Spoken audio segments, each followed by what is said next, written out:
Hi everybody, it's me Larry again, and today I'm going to be doing a beef brisket on my Kamado grill. This is actually an Akorn by Char Griller. It's not really quite a Kamado, it's not ceramic, but it's got a couple, it's a double hold insulated model knockoff, but it's actually a pretty good little grill. As you can see here, I got my fire started, a pile of lump charcoal, some hardwood hickory chunks scattered around in there. I got the top of the fire started here. It's about 6 in the morning, and I'm making me about a 4.5 to 5 pound flat cut brisket section. I'll get that on when this thing heats up. Okay, so what I've done here now is I got my fire going pretty good on the top part of my pile. So you can probably pull this off and take a quick look at it again. It's just starting to rage actually. I put a pizza pan wrapped in aluminum foil as my heat deflector. Kind of place it, right in the middle of the grill there, and I'm going to close this thing up.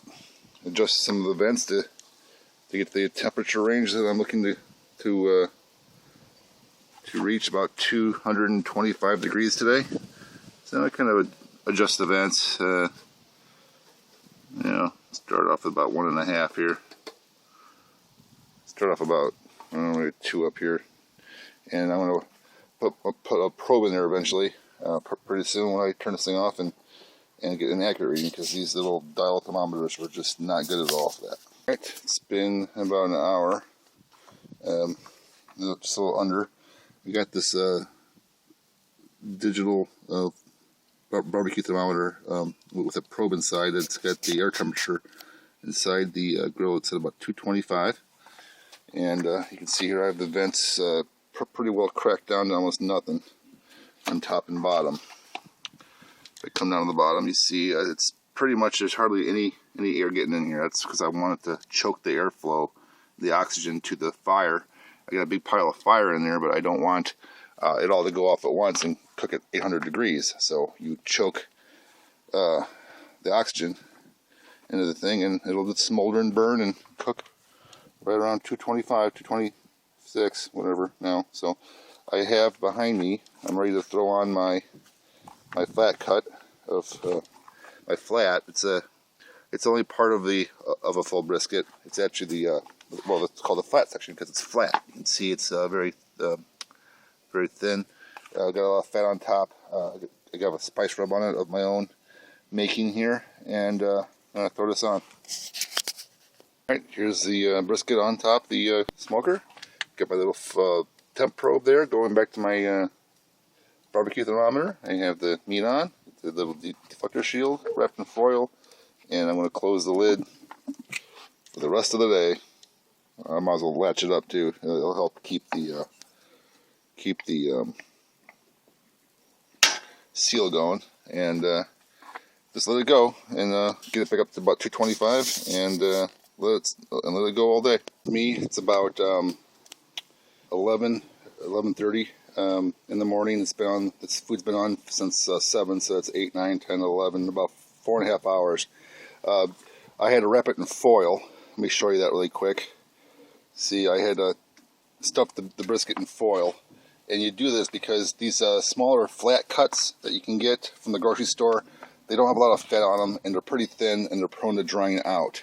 So after several hours of cooking, when the internal temperature gets to about 165, 169, 170, that's the magic temperature that the fat and the hard collagen in the meat start to render back into sweet gelatin, and I don't want to lose that in the grill or the smoker. So I wrapped it in foil, and what's going to happen now is that the foil is going to retain that moisture, and as the fat and the collagen render into liquid, it'll be captured, and I can use that as sort of a gravy or a topping later when the food's done. So the point of putting the foil on is to keep it from drying out and to collect some of the juices.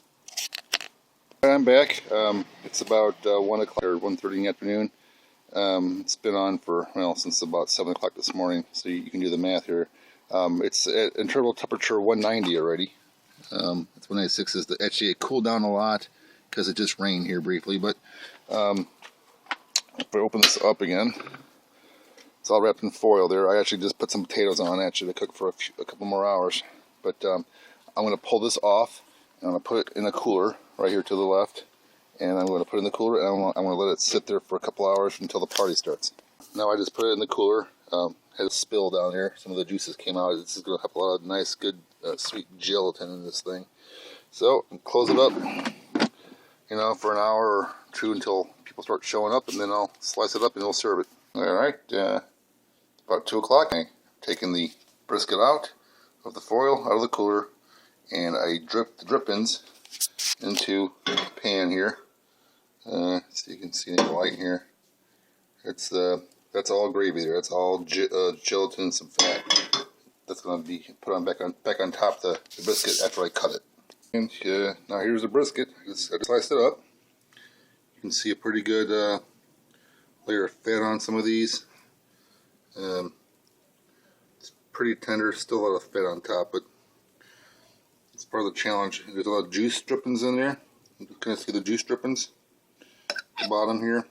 And while that's been sliced, I'm over here with the drippings and a little bit of ketchup to give it some thickening. And I'm going to stir that around, heat it up, and then I'm going to serve it as like a sort of an au jus sort of, or a very thin barbecue sauce alongside the brisket. Okay, and that's it.